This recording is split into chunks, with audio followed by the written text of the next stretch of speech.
Municipality ఎలక్షన్లు వచ్చినాయి. నేను కొన్ని విషయాలు సూటిగా మీకు చెప్పదలుచుకున్నా. మనలాంటి సామాన్యుడు కోరుకునే అభివృద్ధి ఏంటి? మనము కౌన్సిలర్లుగా మనోళ్ళకు ఓటేసేది దేనికోసం? కార్పొరేటు భవంతులు, స్విట్జర్లాండ్ లాగా మన వార్డు మారిపోవాలి, అమెరికా లాగా మారిపోవాలి మనం ఓటేయంగానే, విమానాలు రావాలి, ఇదా మనం కోరుకునేది? ఇది కాదు కదా మనం ఓటేసేది దేనికి?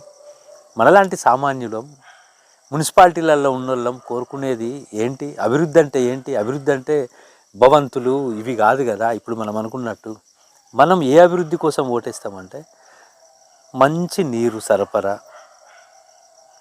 కాలువలు శుభ్రంగా ఉండాలి, డ్రైనేజ్ వ్యవస్థ, రోడ్లు బాగుండాలి, ఆసుపత్రులు ప్రభుత్వ వైద్యశాలల చక్కటి వైద్యం ఉండాలి, చక్కటి వైద్యం మనకు అందాలి, మన పిల్లలు చదువుకునే స్కూల్స్ మంచిగా ఉండాలి, మంచి టీచర్స్ ఉండాలి, శుభ్రంగా ఉండాలి, మనం ప్రయాణించే రోడ్లు చక్కగా ఉండాలి, మన వార్డులలో చెత్త ఉండకూడదు, ఎప్పటి చెత్త అప్పుడు వాళ్ళు తీసుకెళ్ళిపోవాలి, అంటు రోగాలు రాకుండా చూడాలి, వర్షాకాలం వస్తే మందులు అవి ఇవి చల్లి శుభ్రంగా ఉండి మనకు అంటు రోగాలు రాకుండా చూడాలి.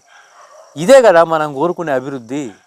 దీనికోసమే కదా మనం మున్సిపాలిటీలో మనం ఓటేసి కౌన్సిలర్లను చైర్మన్లను ఎన్నుకునేలాగా చేసేది.